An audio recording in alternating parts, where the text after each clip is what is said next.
Hey, Matt Adams with Fairways of Life. We're here at Mira Vista, and we thank them for allowing us to use this canvas to talk to you about some of the new Ben Hogan product. Now, one of the things that's changed dramatically over the last decade or so is the technology in fairway woods. It's gotten better and better and better, to a point where if you look at some of the best players in the world today, some of them predominantly use fairway woods or pretty much only use 3 woods, for example, off the tee. Not 100% of the time, but a much higher percentage than they did in the past. So you have to ask your question, why? What's changed that's made these so good? So I want to talk to you first and foremost about the philosophy as to why you would want to use a fairway wood. The reason why people find it easier to hit, say, a 3 wood or a 4 wood or a 5 wood or a 7 wood or a hybrid than a driver is because of the loft. The golf ball is on the face of the club for a fraction of a second longer. It actually rides up the face instead of ricocheting directly off it, the lower the loft that you're dealing with. As a result, the longer that the golf ball is on the face, the more control you have over that golf ball. So what the club is made from is critically important. Where the weight is placed on this club is critically important. It's not an afterthought. It is very critical to the engineering. For example, this Ben Hogan 3-wood, this is a forged face. Remember we were talking about forging and how important that is in terms of feel?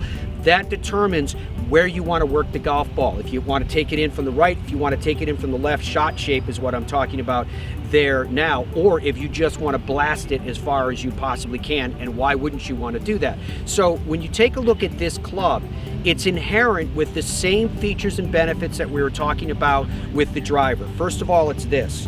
Look at that beautiful traditional shape. Remember the name on this club. It is Ben Hogan. You're going to see what a traditional player wants, and that is this kind of a look, this kind of a design. The face, as I told you, is forged, so you're going to get the feel that you want. Here is something too that I want to make sure I point out to you. See this speed slot?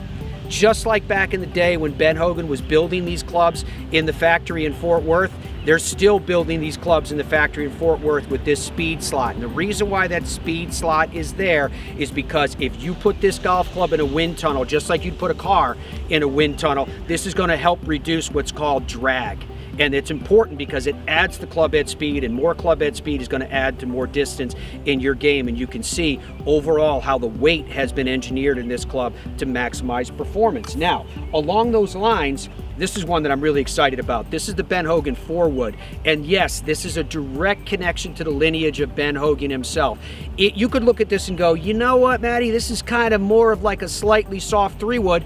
Exactly, but it's built to 4-wood specs so that you're going to get a strong 4-wood. Again, you're going to get more loft, easier to hit, easier to control, easier to place the ball exactly where you want to place it when you're flag hunting, just like Mr. Hogan did, and all of the same features and benefits. And then, of course, we have the 5-wood as well in the collection. This is an 18-degree 5-wood, which is a very traditional loft for a 5-wood. And again, I say that in the context of remembering the name that's on this club. So if you're looking for traditional values with all of the modern technology inherent, these may be the metal what you're looking for.